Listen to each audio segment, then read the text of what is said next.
చిత్తూరు జిల్లా శాంతిపురం మండలం బోయినపల్లిలో మహాశివరాత్రిని పురస్కరించుకుని అమావాస్య రోజు అంగాల పరమేశ్వరి అమ్మవారి జాతర ఘనంగా నిర్వహించారు. ఈ సందర్భంగా ఆలయ ధర్మకర్త చంద్రప్ప మాట్లాడుతూ ఆచారం ప్రకారం తమ పూర్వీకుల నుంచి తరతరాలుగా వస్తున్న ఆచారం ప్రకారం జాతర ఘనంగా నిర్వహించడం జరుగుతోందన్నారు. ఈ జాతరలో భాగంగా గ్రామ శ్మశానంలో భారీ అమ్మవారి మట్టి ప్రతిమను ఏర్పాటు చేసి ఆలయం నుంచి అంగాల పరమేశ్వరి అమ్మవారి ఉత్సవ విగ్రహాన్ని వివిధ పుష్పాలతో అలంకరించి తీసుకుని డప్పు మంగళ వాయిద్యాలతో మహిళా భక్తులు పూనకాలతో ఊగుతూ అంగరంగ వైభవంగా అమ్మవారిని ఊరేగిస్తూ శ్మశానం చేరుకుంటారు. శ్మశానంలో ఏర్పాటు చేసిన అమ్మవారి ప్రతిమకు జంతు బలులు ఇస్తూ రక్తపు అన్నం చేసుకుని పైకి విసురుతారు. చల్లిన రక్తపు అన్నంని భక్తులు పట్టుకుని తమ ఇళ్లకు తీసుకెళ్లడంతో తమకున్న దోషాలు తొలగుతాయని భక్తుల నమ్మకమన్నారు.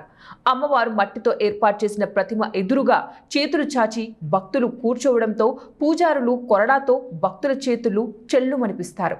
కొరడాతో దెబ్బలు తింటే తమకున్న దోషాలు పోతాయని భక్తుల విశ్వాసం అన్నారు.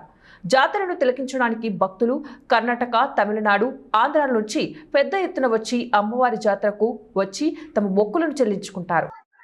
బోయినపల్లి గ్రామస్తుడు ఈ మసాన కొల్ల మా కుల ఆచార ప్రకారము ఇది గత 2 ఏళ్లుగా నెరవేర్పడుతుంది. ఇప్పుడు కర్ణాటక, తమిళనాడు, ఆంధ్ర ప్రతి బార్డర్ నుండి ఈ జనాలు ఈ భక్తాదులు అందరూ వచ్చి విచ్చేస్తున్నారు. అందరికీ నా హృదయపూర్వక వందనాలు. మేము అందరూ వచ్చి సంవత్సరం